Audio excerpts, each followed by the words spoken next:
अस्सलाम वालेकुम स्टूडेंट्स, आप देख रहे हैं तालीमी रहनुमाई का YouTube channel D for doctor. दुआ है कि अल्लाह ताला आप तमाम को कामयाबी अता फरमाए।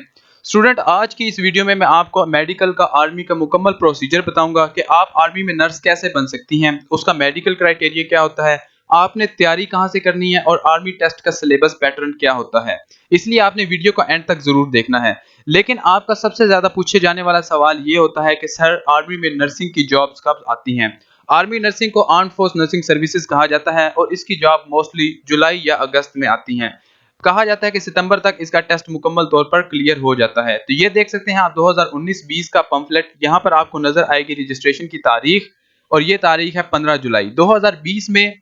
रजिस्ट्रेशन कोरोना वायरस की वजह से थोड़ी सी डिले हो गई है और वो डिले की वजह से तारीख चली गई है अब 17 अगस्त, लेकिन 16 सितंबर तक ये तारीख क्लोज हो जाएगी। तो यानी कि ये जुलाई या अगस्त में इसकी सीटें हर साल एक मरतबा आती हैं। स्टूडेंट, आर्मी में नर्स बनने के लिए सबसे अहम बात है मेडिकल। आपको मेडिकली फिट होना चाहिए, जिसकी सबसे पहले रिक्वायरमेंट तो आपका कद है जो 5 फिट होना चाहिए। इससे कम आपका कद हो तो आप मेडिकली डिसेबल हैं। नंबर 2 पे मैं आपको सारी ट्रिक्स तो नहीं बताऊंगा, एक सिंपल ट्रिक्स बताऊंगा कि जिसके तहत कहा जाता है कि आर्मी चलते बंदे को पहचान लेती है कि क्या ये मेडिकली डिसेबल है या मेडिकली एबल है। तो मैं आपको वो जो पहला पॉइंट है वो भी इस वीडियो में बताऊंगा। लेकिन उससे पहले आपसे एक छोटी सी रिक्वेस्ट है, अगर आप इस चैनल पर न्यू हैं तो काइंडली इस चैनल को सब्सक्राइब कर लें और वीडियो को लाइक कर लें, क्योंकि इससे हमारी हौसला अफजाई होती है। स्टूडेंट, आर्मी के टेस्ट के लिए आपको मेडिकली फिट होना बहुत जरूरी है। अगर आप मेडिकली डिसेबल हैं और आपको पता नहीं है, आप जितनी मर्जी तैयारी कर लें, आप सारे टेस्ट क्लियर कर लें, लेकिन जब आप फाइनल मेडिकल में पहुंचेंगे तो आपको पता चलेगा कि आप तो ये टेस्ट देने के काबिल थी ही नहीं, या तो आपका फुट फ्लैट था या फिर आप नॉक्ड नहीं थी। तो आप उस वक्त बहुत बुरा महसूस करती हैं और शदीद गम और गुस्से का एहसास हो जाता है आपको, और आप मेंटली भी डिसेबल हो जाती है कि इतनी मेहनत के बाद आखिर क्या रिजल्ट निकला, मुझे तो पता ही नहीं था कि मैं मेडिकली डिसेबल हूं। तो मैं आपको ये वेरी क्लियरली बता देता हूं कि आप इस टेस्ट को घर में आसानी से करें और चेक कर लें पहले कि क्या आप मेडिकली एलिजिबल हैं या नहीं हैं। अगर एलिजिबल हैं तो अप्लाई कीजिएगा, वरना अपने टाइम और मेहनत को वेस्ट हरगिज ना कीजिएगा। तो आर्मी का टेस्टिंग का जो बेसिक क्राइटेरिया है वो है नॉक नी। इसके अलावा भी 4-5 प्रोसीजर है, लेकिन वो मैं आपको यहाँ पर नहीं बता सकता, क्योंकि अगर वो आपको पता चल जाएगा तो स्टूडेंट आर्मी को चीट को करने की कोशिश करेंगे, जो कि एक नामुनासिब हरकत होगी। तो अगर आप मेडिकल करवाना चाहते हैं तो आप हमसे राब्ता भी कर सकते हैं, लेकिन सबसे पहले आप यहाँ पर कुछ बेसिक जो सी हैं वो समझ लें। ये है नॉक नी, ये नॉर्मल नंबर 1 पे आप देख सकते हैं, ये नॉर्मल है। इसके नॉर्मल होने का क्या मकसद है, यानी कि अगर इसने नीचे से दोनों टांगे जोड़ी हैं तो बिल्कुल एक एक्सिस बन गया है ऊपर तक, यानी कि एक खला है।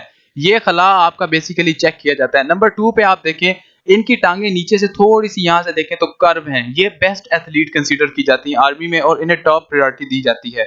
इनकी भी टांगों में घुटनों के दरमियान में खला है। नंबर 3 पे आप देखें अगर, तो ये जो सी टांगे हैं घुटनों से नीचे एक दूसरे से सेपरेट होती चली जा रही हैं। ये अच्छे से दौड़ नहीं सकती और ना ही अपना वर्क बेहतर तरीके से परफॉर्म कर सकती हैं। इन्हें नॉक नी कहा जाता है और ये आर्मी में सबसे पहले डिसेबल करार दी जाती हैं। नंबर 4 पर आप देख सकती हैं बो लेग्स, यानी कि इनका मुकम्मल ऊपर तक कर्व बन रहा है और ये भी आर्मी में डिसेबल कंसीडर की जाती हैं। इसकी एग्जांपल यहाँ से भी देख सकते हैं आप, ये भी एक नॉक नी है, यानी कि ये भी डिसेबल है। यहाँ से आप देखें कि ये नॉर्मल पर्सन है, ये फिर बो लेग्स आ गई हैं और ये फिर एक नो नी आ गई हैं। उम्मीद है कि आपको इसकी समझ आ गई होगी। स्टूडेंट्स, अगर आप में ऐसा कोई फॉल्ट है तो हर किस अपना टाइम जाया ना कीजिए। स्टूडेंट, अब मैं आर्मी का टेस्ट के बारे में आपको बताता हूँ। आर्मी का टेस्ट बेसिकली 2 हिस्सों पर मुश्तमिल होता है। एक तो इंटेलिजेंस का हिस्सा होता है, जो आप एम कैट में या एफएससी या अपने पिछले कैरियर में कहीं भी नहीं पढ़ते। ये एक बिल्कुल नया पार्ट होता है जो आर्मी के टेस्ट की वजह से आपको पढ़ना पड़ता है, इसलिए काफी सारे स्टूडेंट्स को ये बहुत मुश्किल लगता है और यही वो पार्ट है जो आपको आर्मी टेस्ट में सबसे पहले डिस्क्वालीफाई करवा देता है। तो इंटेलिजेंस का पार्ट 2 हिस्सों पर मुश्तमिल होता है। एक आपका होता है वर्बल इंटेलिजेंस क्वेश्चन और एक होते हैं नॉन वर्बल इंटेलिजेंस क्वेश्चन। दूसरा पार्ट आपका एकेडमिक सेशन पर मुश्तमिल होता है, जिसमें बशमूल आपकी फिजिक्स, केमिस्ट्री, आपकी बायोलॉजी और इंग्लिश शामिल होती हैं। स्टूडेंट, ये वीडियो मैंने बहुत मेहनत से बनाई है और मैं अपनी एकेडमी का रिकॉर्ड आपको देने जा रहा हूं और आपको सिलेबस बताने जा रहा हूं, क्योंकि कोरोना वायरस है और एकेडमी इस वक्त बंद है तो हम आपको ट्रेनिंग नहीं करवा सकते।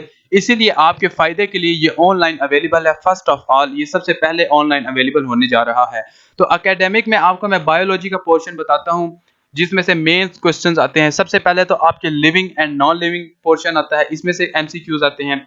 नंबर 2 पे cell structure and function, then plant physiology, animal physiology, reproduction in plant and animal genetics, basis of inheritance, origin and evolution of life, human disorders, ecology and ecosystem. ये बहुत अहम पोर्शन है और ज़्यादातर हम तैयारी इसी में से ही करवाते हैं और इसी में से ही एमसीक्यूज आते हैं जो टेस्ट को कवर करते हैं। आगे चल के मैं आपको फिजिक्स के बारे में बताता हूँ। इसमें जो बेसिक कंसेप्चुअल क्वेश्चंस आते हैं, एमसीक्यूज आते हैं, वो इस इन पोर्शंस में से आते हैं। सबसे पहले यूनिट्स एंड मेजरमेंट्स, फिर mechanics, heat transfer, vibrations of waves, light and sound, elasticity of magnetism, modern physics. ये बहुत अहम है। उसके बाद केमिस्ट्री पे आ जाए।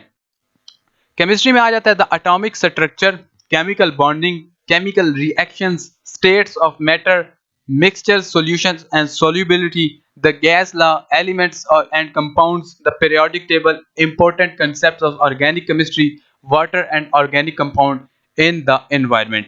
तो ये बहुत अहम इसके असबाक समझे जाते हैं, ये टॉपिक समझे जाते हैं जिनमें से एमसीक्यूज आते हैं और तमाम जितने भी टेस्ट हैं वो सारे इन्हीं पोर्शन में से ही लिए जाते हैं।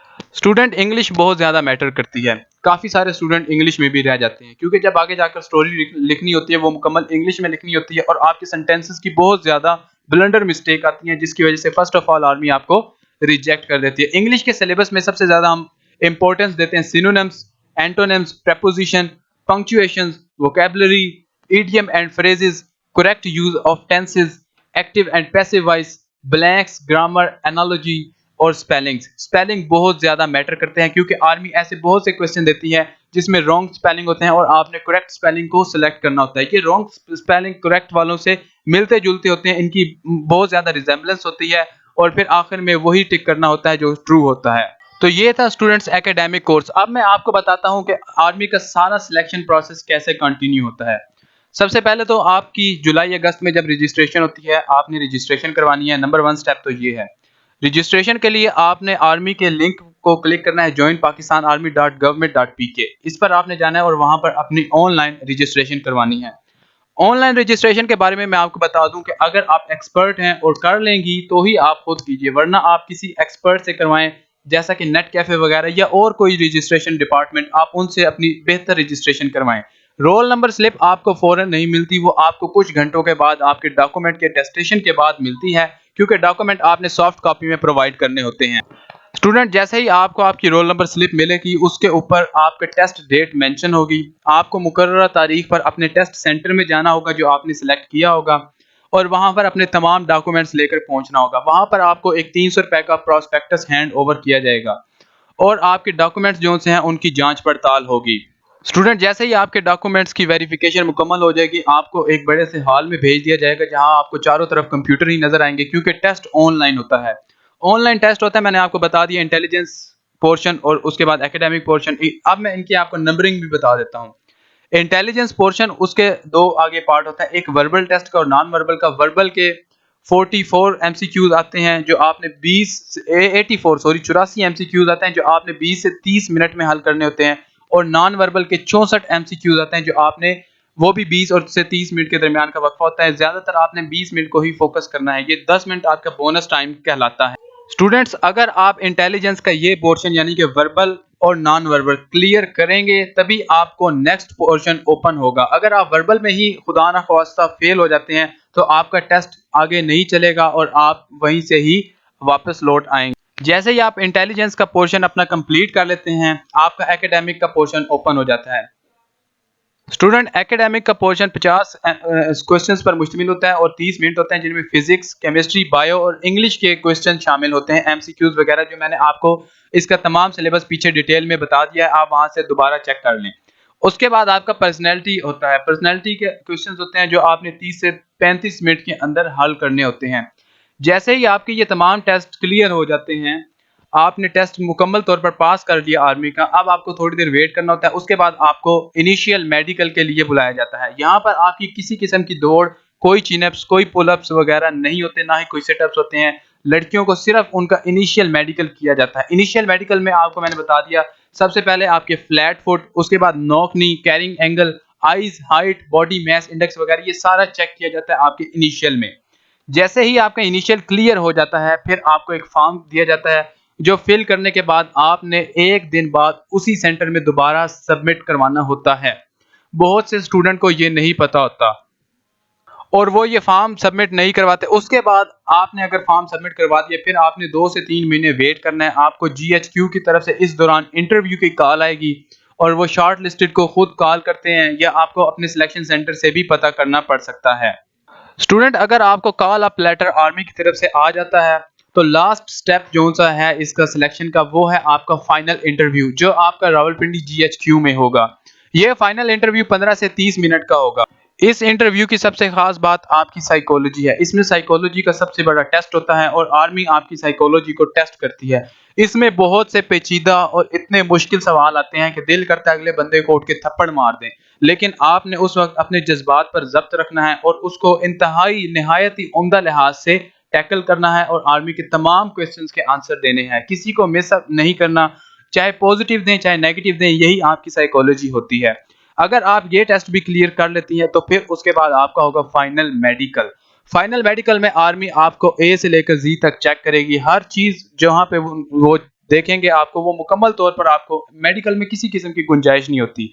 जो उसमें मतलब अगर आप पिछले टेस्ट में अगर आपने आर्मी को टैकल किया है, आपने चीट किया है, तो फाइनल जो सिलेक्ट मेडिकल होता है उसमें किसी की कोई सिफारिश नहीं चलती। जो पिछले टेस्ट में पास होके फाइनल में आएगा, फाइनल में आखिर वो रिजेक्ट हो जाएगा क्योंकि वो बड़ा टेस्ट होता है और जीएचक्यू के अंडर में होता है वो टेस्ट। तो ये तमाम प्रोसेस आर्मी का था।